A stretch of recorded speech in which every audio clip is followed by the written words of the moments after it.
บ่แม่นว่านี่ดอกเนาะลุงว่ามันเป็นขยะสังคมพี่น้องเอ้ยคันเฮ็ดดีหยังบ่ได้ดีนะกรุณาเด้อ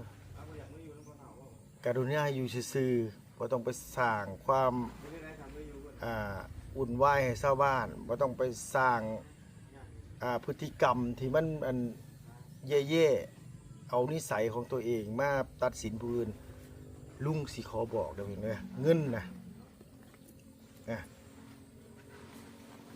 ลุงพายมานี่ตั้งแต่หึงเลย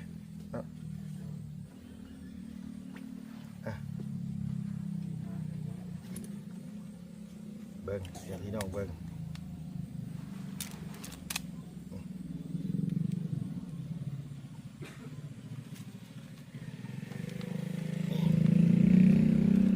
อันนี้มันโมเมนต์เงินบ่ข่อยอยากถามที่เจ้านะว่าข่อยโกงผู้ใหญ่เพิ่นอ้ายหักข่อยนี่แท้ๆเนี่ยอ้ายหักลุงนี่เราก็ยังเข้าใจเพิ่นก็ยังเข้าใจว่าเบิดผ้าเบิดผลอะไรจังเข้าไปเฮ็ดไปสร้างให้น้องเพิ่นโอ้ยเนาะอันสแม่นว่าอยากเว้าให้กันแท้ๆเนาะเว้าด้วยความแบบว่าน้อยเนื้อต่ำใจว่าง่ายซะเว้าแบบว่าแบบลุงจะกุ้งสิว่าแบบใดนะพี่น้องว่าความคิดต่ำของเพิ่นต่ำแห้งอะไรพี่น้องเลยเนาะต่ำบ่รู้ว่าเพิ่นสิเอาสมองส่วนใดคิด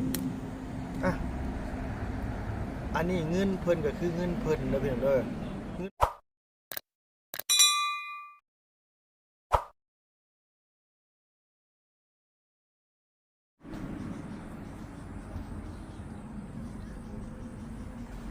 กราบสบายดีและสวัสดีเด้อพ่อแม่พี่น้องเบิดสุขุสู่คนเนาะระหว่างในและก็ต่างประเทศพี่น้องที่เขามารับมาชมช่องของลุงเฮิมชาแนลคือเก่าคือเดิมพี่เนาะเปิดคลิปมาพบพ่อกันมื้อนี้ก็อยู่บ้านซาแล้วพี่น้องเอ้ยเมืองเซโปนแขวงสวรรณเขตเฮานี่เด้อเนาะพี่น้องเนาะเอาคันว่าเสียงบ่ชัดโปรเจนก็ขอโทษขออภัยหลายๆได้เพียงเด้อเพราะว่าทางโทรศัพท์ลุงเฮิมตูดมันเสียบไม่บ่ได้มันเสียหรือว่านี่ใดบ่ฮู้เพียงเนาะแต่ว่าเสียบแบตบัดได้แต่มาเสียบไม่อันว่าใส่บัดบ่ติดพี่น้องเอ้ยฮะเนาะเปิดคลิปมาพร้อมกันกับคืมฟ้าคืมฝนแน่เมื่อนี้กันนะครับพี่น้องเนาะตอนแรกก็นึกว่าฝนสียุดฝนสีเศร้าแล้วฤดูหนาวคือว่าสีไก่เขามาแล้วนะพี่น้องเนาะก็ยังมาอยู่ได้พี่น้องเนาะเป็นแจ้งวันที่24-25นี่แหละว่าสิพายุเข่าสันว่าเราเนาะฮะพอถึงก็เปิดคลิปมาเมื่อนี้กัน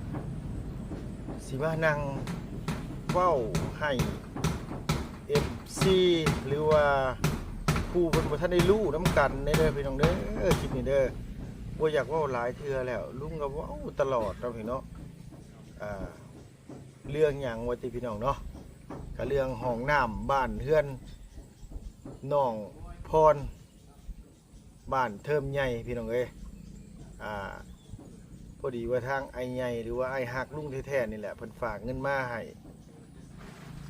1,000 ดอลลาร์ตอนนั้นเนาะพี่น้องเนาะไปแรกก็ได้ 30,700 บาทพี่น้องเอ้ยแต่บัดทีนี้ มีไอ้ใหญ่ใจดีอยู่ทางฝั่งไทยเพิ่นฝากมาสมทบน้ำลุงอีก 10,000 บาทก็เป็นเงินอยู่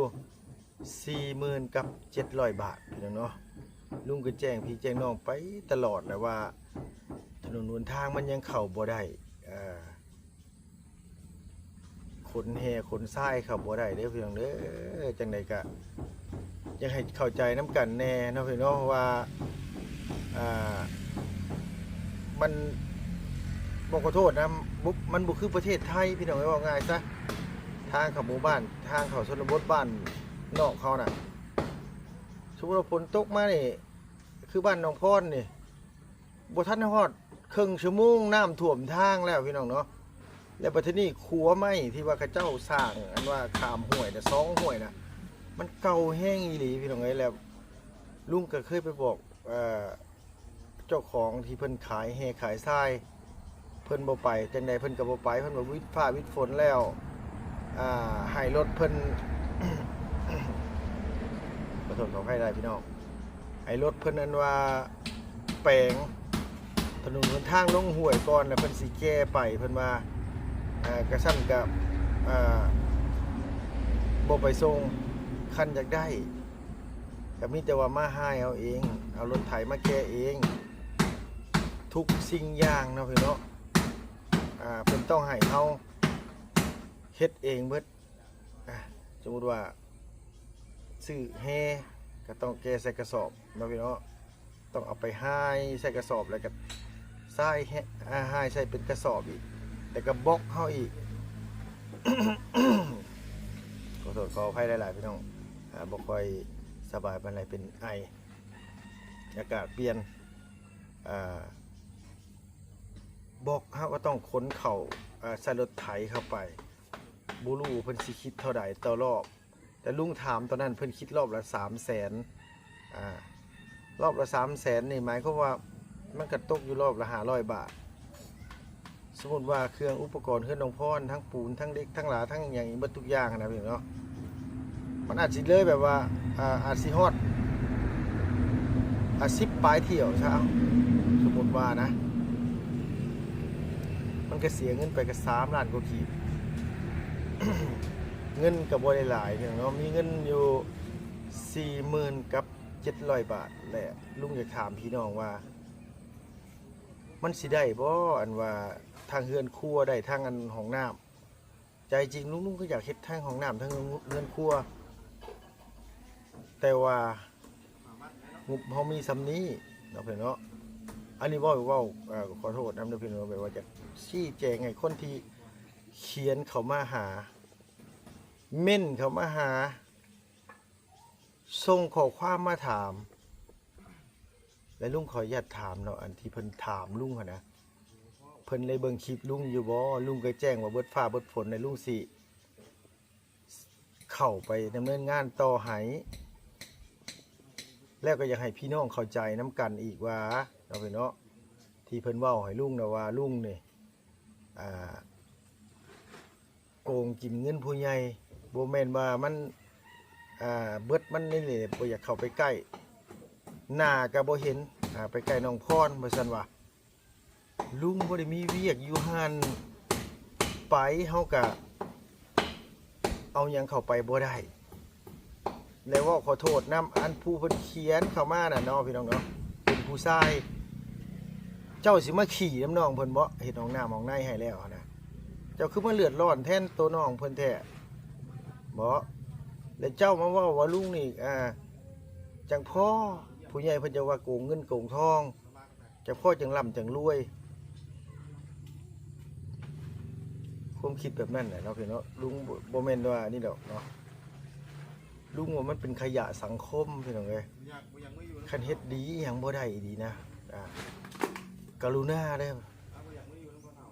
กรุณาอยู่ซื่อๆบ่ต้องไปสร้างความวุ่นวายให้ชาวบ้านบ่ต้องไปสร้าง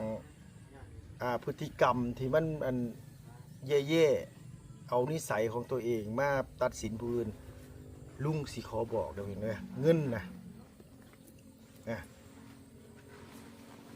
ลุงพายมานี่ตั้งแต่หึงเลย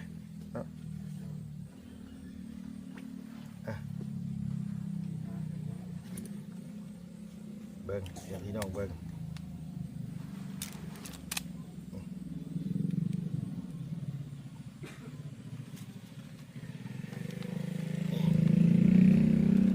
อันนี้มันโมเมนต์เงินบ่ข่อยอยากถามที่เจ้านะว่าข่อยโกงผู้ใหญ่เพิ่นอ้ายฮักข่อยนี่แท้ๆเนี่ยอ้ายฮักลุงนี่เราก็ยังเข้าใจเพิ่นก็ยังเข้าใจว่าเบิดผ้าเบิดฝนแหละจังเข้าไปเฮ็ดไปสร้างให้น้องเพิ่นโอ้ยเนาะอันสแม่นว่าอยากเว้าให้กันแท้ๆเนาะ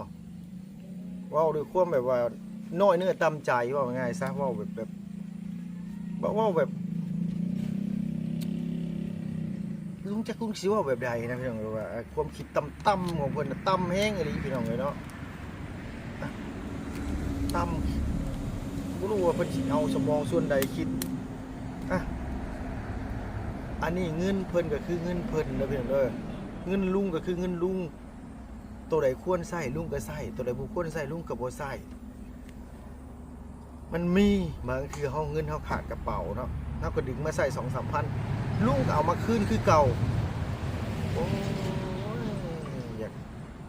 ขอบอกขอกล่าวอยากเว้าคลิปเทื่อนี้สุดท้ายเด้อ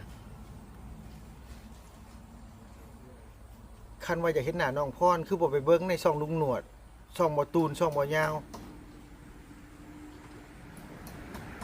อยากให้เข้าใจน้ำกันลุงเข้าไปลุงก็บ่ได้มีเวียกอยู่หันคือลุงหนวดเขาบ่ตูนนี่เพิ่นมีเวียกอยู่หันเพิ่นประจำการอยู่หัน เพิ่นจะเข้าไปถ้าว่าเบิดผ้าเบิดฝนแล้วเนาะถนนหนทางมันแก่แห่แก่ทรายไปได้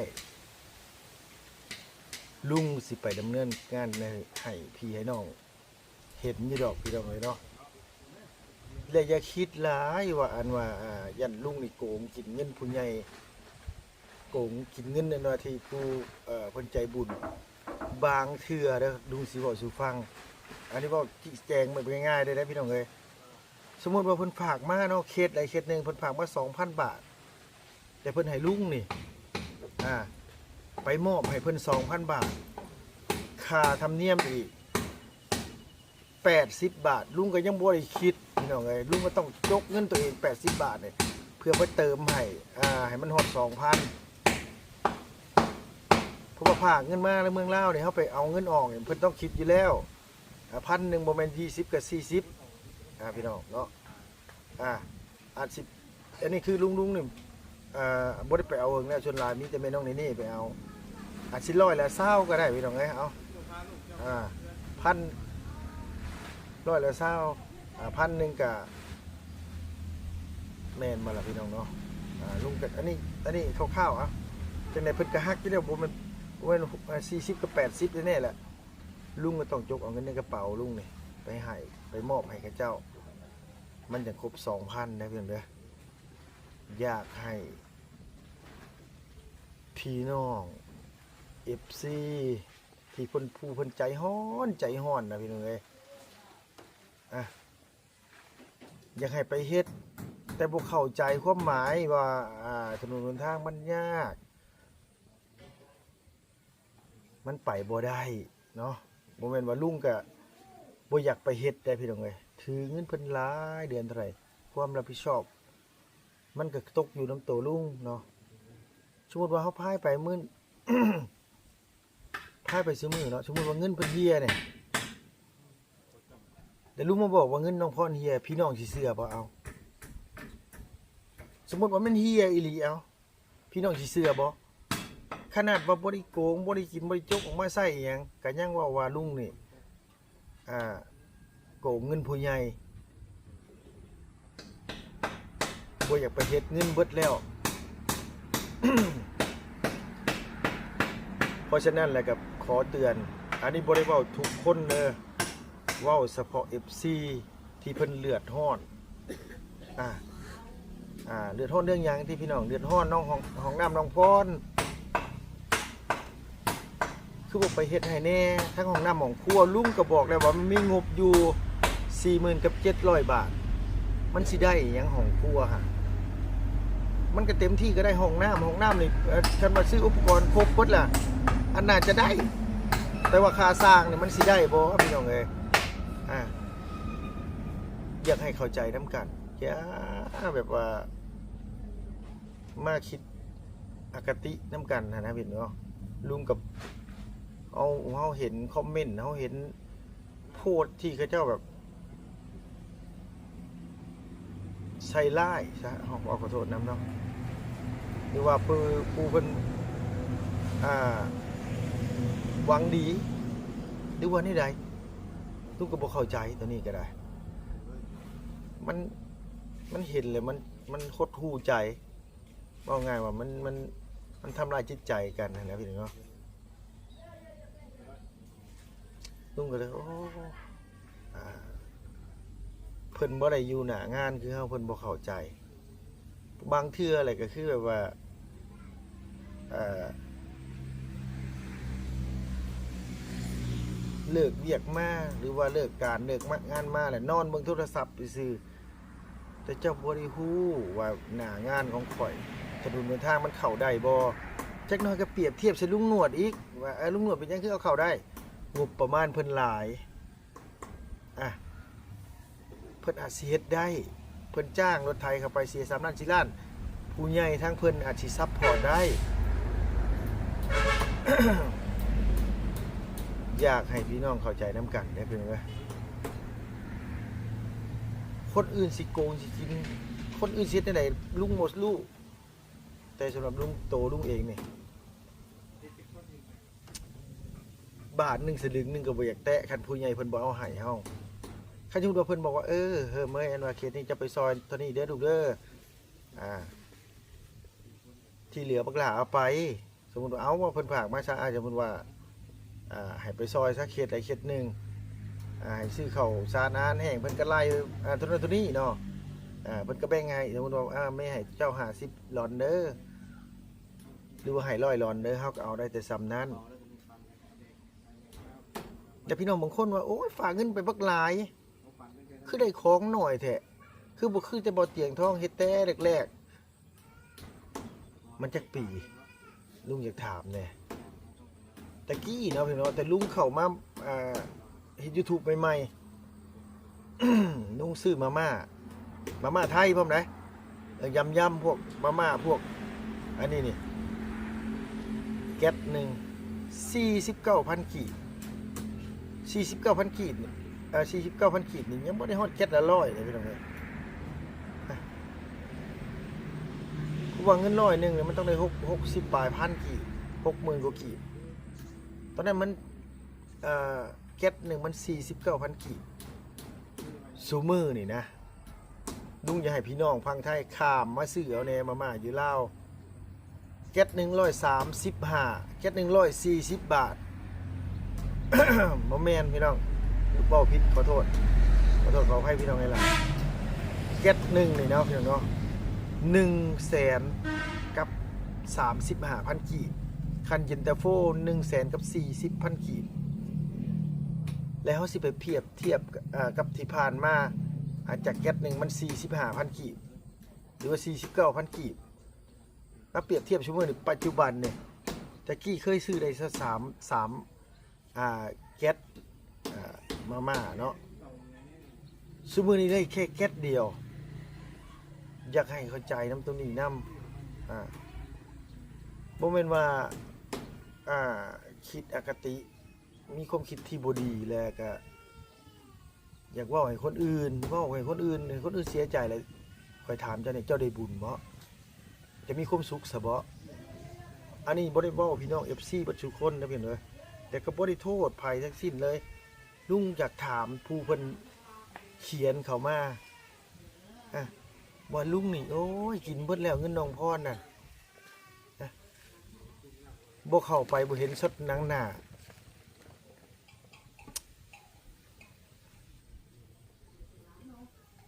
ถ้าบ่ถือไผผู้ใดบ่ฮู้พี่น้องเอ้ยเนาะว่าเฮ็ดเวียกแบบนี้มันบ่ได้แม่นว่าเวียกง่ายปานใดเด้พี่น้องเอ้ยยกตัวอย่างมื้อนั้นเนาะสิมาซื้อที่ดินให้น้องอีหยังห้างเข้าไปลูกชายกับเจ้าติดยาข้าเจ้าสิไล่เอาฟ้าฟันหัวเอาข้าเจ้าคู่เอาปืนเก็บไปได้ยิ่งเอาเมียพ่อบ้านเพิ่นก็ไปบอกลุงมาเมื่อกี้นั่งกินฝือหันแล้วก็บอกช่วยเจ้าระวังเอาเด้อน้องเด้ออันนี้ที่จากมาชี้แจงให้พี่ให้น้องเข้าใจนำกันเด้อเพิ่นเด้อเพราะว่ามันเฮ็ดเวียกตัวนี้ความเสี่ยงมันก็หลาย1มากเขานั่งรถนั่งล่างตลอดจักสิเกิดอุบัติเหตุมื้อใดจักสิเป็นแนวใดมื้อใดเฮาก็บ่ฮู้แต่เป็นหยังจังเฮ็ดพี่น้องฮู้บ่1มาเฮาได้ทำกุศล2มาเนาะพี่น้องเนาะ เฮาก็ได้จากค่าโฆษณามาแรงเลี้ยงครอบเลี้ยงครัวพอให้มันกลุ่มลูกกลุ่มเต้า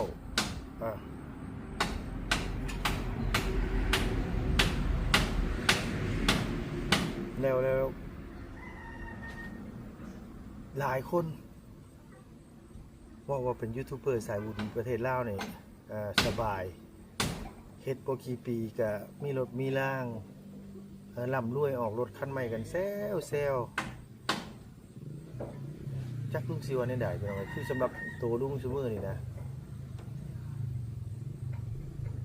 จักมื้อใดสิได้จักปีใดสิได้เนาะพี่น้องเพราะว่าหยังเงินขายรถเฮาก็จกออกมาใช้บางเทื่อมันบ่ทวงบ่ทันก็ต้องเอาออกมาใช้เพียงเลยอยากให้พี่น้องเข้าใจน้ำกันเด้อเพียงเด้อตัวนี้เด้อกับเพื่อนน้องพรน่ะพี่น้องอยากเห็นหน้าน้องพรอยากเห็นหน้าน้องพันอยากเห็นหน้าน้องพรคำอยากเห็นครอบครัวเพิ่นเข้าไปเบิ่งในคลิปลุงหนวดเข้าไปเบิ่งในคลิปประธานป้องเด้อเพียงเด้อ